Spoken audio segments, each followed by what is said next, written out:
რამდენიმე წუთის წინ განახლდა სხდომა საქალაქო სასამართლოს დახურულ დარბაზში, სადაც განსასჯელის სკამზე უკვე ზის 27 წლის თამაზ გოლოევი ეთნიკურად ოსი ოკუპირებული ახალგორიდან დევნილი, რომელსაც უმძიმესი ჯაშუშობის ბრალდება აქვს აყენებული ქართული საგამოძიებო უწყებების მხრიდან. თამაზ გოლოევი იქნება ერთადერთი ამ საბრალდებო საქმეზე, რომელიც დაესწრება სხდომას, მასთან ერთად პასუხისგებაში მიცემული კიდევ ორი პირი, რომელიც ამ დრომდე ძებნაზეა სუსის მტკიცებით, ბუნებრივია ისინი ვერც დისტანციურად ვერ დაესწრებიან მათ საქმეზე გამართულ სასამართლო პროცესს, სადაც მოსამართლე აკოთის ღონისძიების შეფარდებაზე იმსჯელებს. რამდენიმე წუთის წინ გახდა ცნობილი ის, რომ თამაზ გოლოევს ჩაეხსნა უფლებადამცველი ადვოკატი, რომელსაც მისი ინტერესები უნდა დაეცვა სასამართლოს სხდომაზე. თამაზ გოლოევს დევნილს ოკუპირებული ტერიტორიიდან ახლა თავად მოუწევს მტკიცება მისი სიმართლის სასამართლოს სხდომაზე. მუხლი, რომელსაც მას გამოძიება ედავება, არ ითვალისწინებს სავალდებულო დაცვას. შესაბამისად, ადვოკატის გარეშე დაიწყება პროცესი რამდენიმე წუთში უკვე. რაც შეეხება უშუალოდ საქმეს, რაც ყველაზე მნიშვნელოვანია, საქმეს დაედო გრიფი, დაიხურა პროცესი ყველასთვის, ვერ დაესწრება ვერც მედია პროცესს, ვერც თამაზ გოლოევის ახლობლები, რომლების მოსულები არიან ბუნებრივია საქალაქო სასამართლოში და ვერც ერთი ადვოკატი დაესწრება ერთადერთი, რომელიც დაუსწრებლად წარდგენილ საბრალდებო საქმეზე იცავს ორ პირს, ვერ გამოიტანენ ვერანაირ ინფორმაციას სხდომიდან. ადვოკატებსაც სახელმწიფო უსაფრთხოების სამსახურში გაუთქმელობაზე მოაწერინეს ხელი.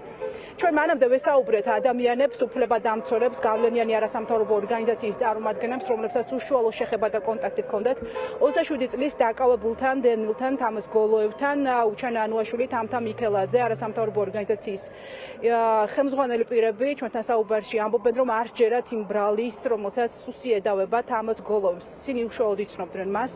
ამბობენ, რომ ის იყო ერთადერთი ეთნიკურად ოსი ოკუპირებული ახალგორიდან, რომელიც კავშირზე გამოვიდა ქართულ არასამთავრობო ორგანიზაციებთან, ის ითხოვდა სოციალიზაციას. სწორედ ის იყო სტუდენტი, ხშირად დადიოდა თბილისში და წვრილმანებით ვაჭრობდა ოკუპირებულ ახალგორში, შექონდა გარკვეული პროდუქცია. ეს არის ის ინფორმაცია, რაც მხოლოდ მასზე იციან, შესაბამისად მათთვის არის დაუჯერებელი ის ბრალდება, უმძიმესი მუხლი, რომელსაც სუსი უყენებს თამაზ გოლოევს.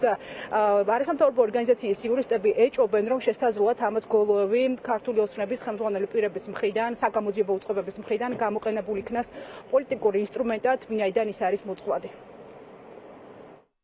ამ კონკრეტულ საქმეში საუბარი ადამიანზე, რომელიც რამდენიმე დღით შეზღუდული რაოდენობით დროის განმავლობაში გადმოდიოდა თბილისის მერკონტროლებად ტერიტორიაზე და რა თქმა უნდა, როცა საუბარი ჯაშუშებაზე, ხომ?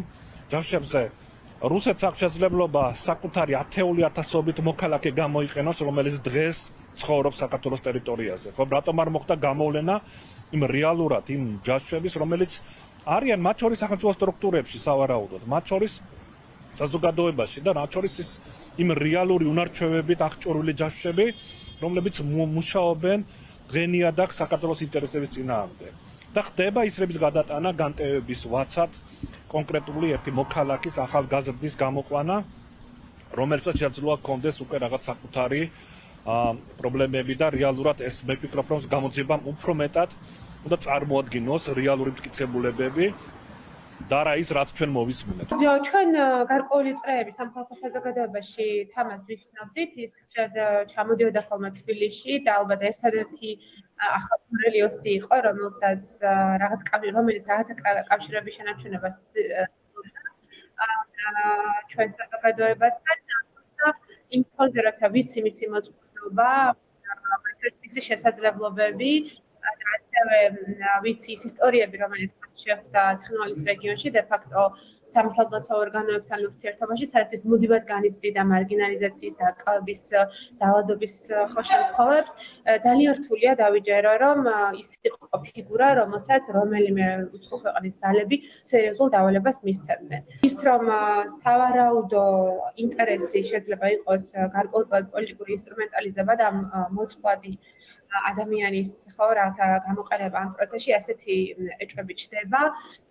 თუმცა კიდევ ერთხელ ცხადია, რომ უნდა დაველოდოთ საქმის გარემოებებს.